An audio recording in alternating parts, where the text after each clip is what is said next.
பழங்காலத்தில் சிறு உடல்நல பிரச்சனைகளுக்கு மருத்துவரை தேடி செல்லும் வழக்கம் இல்லை.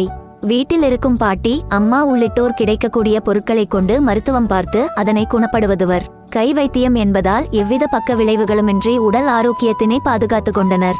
நீங்களும் தலைவலி, வயிறு வலி போன்ற பிரச்சனைகளுக்கு வீட்டிலேயே கை வைத்தியம் செய்து தீர்வு காண விரும்பினால் இப்பதிவு உங்களுக்கு உதவும். சிறியவர் முதல் பெரியோர் வரை பலரும் அவதிப்படுவது இந்த சளி மற்றும் மூக்கடைப்பு பிரச்சனையால் தான். அதற்கு ஒரு விரலி மஞ்சளை எடுத்து தீயில் வாட்டி மூக்குக்கு அருகில் வைத்து நுகர செய்யலாம். மஞ்சளில் உள்ள ஆன்டி ஆக்சிடென்ட்கள் வைரஸ் பாதிப்பிலிருந்து நம்மை பாதுகாக்கும்.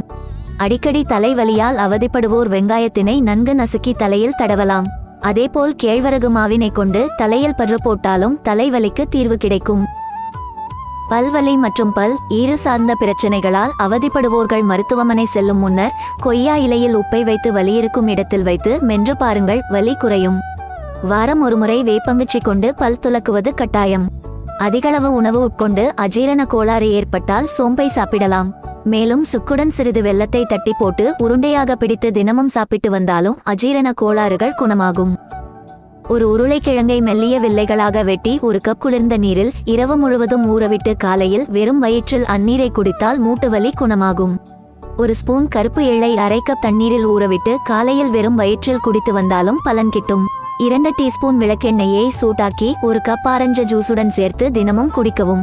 முதல் 3 வாரங்கள் தொடர்ந்து குடித்து அடுத்த 3 வாரம் குடிக்காமல் இடைவெளி விட்டு மீண்டும் 3 வாரம் என பலன் கிடைக்கும் வரை குடிக்கலாம். ஆனால் புளிப்பான உணவுகளை சாப்பிடக்கூடாது, காரமாக சாப்பிடலாம். சில நேரம் பிறந்த குழந்தைகள் காரணமே இல்லாமல் அழுகும்.